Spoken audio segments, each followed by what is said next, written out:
Ready to move in premium triplex villas at Bachapalli APR Projects. దేవుడు వరమిచ్చినా పూజారి కరుణించలేదు అన్నట్టుగా తయారైంది తెలంగాణ ప్రజల పరిస్థితి. ప్రభుత్వం ప్రజల కోసం ఎంతో ప్రతిష్టాత్మకంగా అమలు చేస్తున్న హామీలు నోటి దగ్గరకు వచ్చి అందకుండా పోతున్నాయి. 6 గ్యారెంటీల్లో ఇప్పటికే పలు గ్యారెంటీలను అమలు చేయగా వాటిల్లో కొన్ని హామీలు అర్హులైన కొందరు ప్రజలకు చేరడం లేదు. అందులో గ్యాస్ రాయితీ ఒకటి. అర్హత ఉన్నా గ్యాస్ రాయితీ రాకపోవడం ఆందోళన కలిగిస్తోంది. ఇందుకు గ్యాస్ కంపెనీలు నిబంధనలు పాటించకపోవడమే కారణం.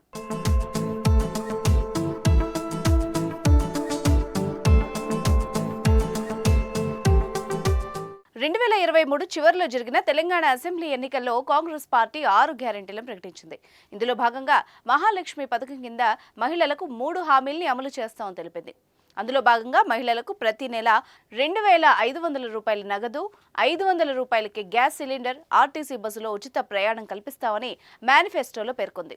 వీటిల్లో కాంగ్రెస్ గెలిచిన వెంటనే ఆర్టీసీలో ఉచిత ప్రయాణ సౌకర్యం మహిళలకు అందుబాటులోకి వచ్చింది.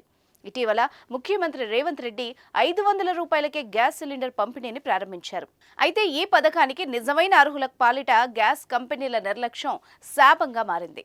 గ్యాస్ కంపెనీలు నిబంధనలు పాటించకపోవడంతో దరఖాస్తుదారులు ఇబ్బందులు పడుతున్నారు. ఈ పథకానికి దరఖాస్తు చేసుకున్న వాళ్లు రాయితీ రాకపోయేసరికి నగర, పురపాలక, ఎంపీడీఓల కార్యాలయాలని ఆశ్రయిస్తున్నారు. దరఖాస్తుదారుల గ్యాస్ కనెక్షన్ కేవైసీతో పాటు యూనిక్ ఐడి నెంబర్ లేకపోవడంతో రాయితీకి దూరం అవుతున్నారు. గ్యాస్ ఏజెన్సీ, కంపెనీ అధికారులు వీళ్లను పట్టించుకోవడం లేదు. వంట గ్యాస్ కంపెనీలు ప్రతి వినియోగదారుడికి 17 లేదా 10 అంకెలతో ఎల్పీజీ యూనిక్ ఐడిని కేటాయిస్తారు. ఇది లేకపోవడంతో అర్హులకు పథకం అందడం లేదు. గ్యాస్ సరఫరా చేసే సమయంలో వినియోగదారుడి క్యాష్ బిల్లుపై కానీ, డొమెస్టిక్ గ్యాస్ కన్జ్యూమర్ కార్డులో కానీ గుర్తింపు నెంబర్ ఉంటుంది.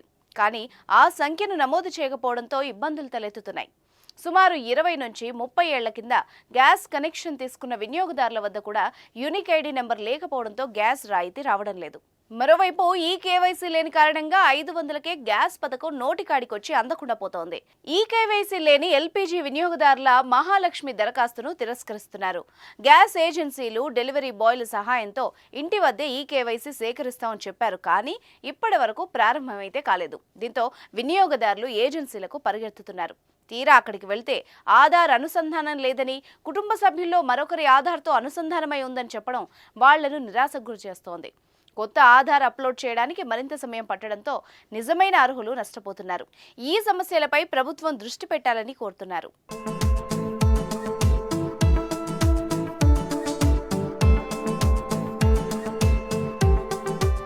సుమన్ టీవీలో మీ పర్సనల్ అండ్ బిజినెస్ ప్రమోషన్స్ కోసం కింది నెంబర్కి కాంటాక్ట్ చేయండి.